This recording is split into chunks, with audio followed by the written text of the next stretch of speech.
specialist is an extremely important step in buying your first home, and anyone can do it.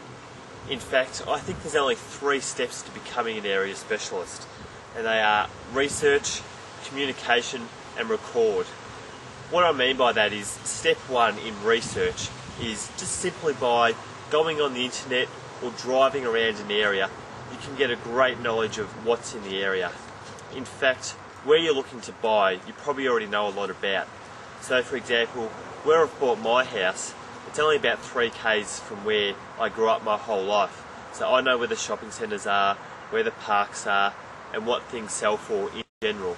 So step 1 is usually fairly easy, but if you're buying in a whole new area, one that may be probably more affordable to where you've been living, then what I recommend is get on the internet.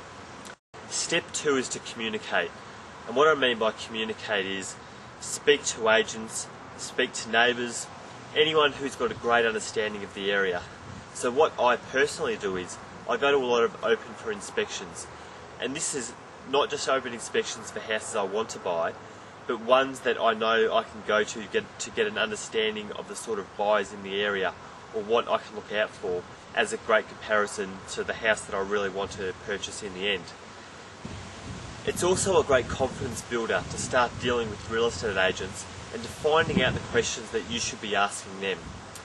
Not only that, it's also, without you realising, it's a step in starting the negotiation process. Because if you start dealing with a particular agent and they find a house more suitable for you, you've already positioned yourself as knowing what you want and being a step closer to buying your first home. Just a tip though, agents will only ever advertise ranges of prices for what the house is going to sell for, so you should do the exact same thing. Never tell them what you've got to spend, rather give them a range. The third thing an area specialist needs to do is record. So that may be to get the paper every Sunday or Monday where they have the property results and record what things sold for. That's what I do as a great comparison of how the market's going.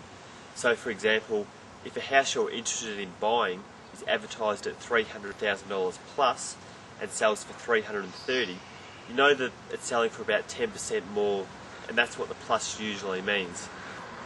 So by recording the results of what things sell for, you can often see a pattern and be far more confident when it comes to making an offer on your property on what it should sell for and what a fair price is.